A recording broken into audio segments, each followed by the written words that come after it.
तोंडात टाकताच विरघळणारी मऊसूत तिळाची वडी कशी करायची हे पाहूया।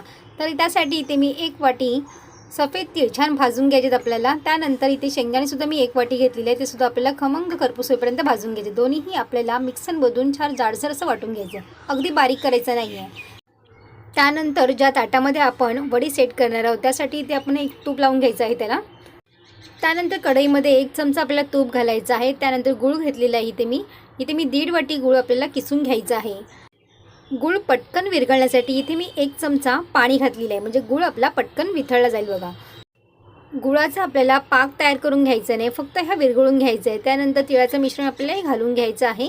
सगळं हे मिक्स करून घ्यायचं, फटाफट इथे मिक्स करायचं आहे आपल्याला आणि गॅस आपल्याला लो फ्लेमवरती ठेवायचा आहे। आणि त्यानंतर मिक्स झाल्यानंतर गॅस आपला बंद करून घ्यायचा आहे आणि वेलची पूड घालायचं आहे 1 चमचा।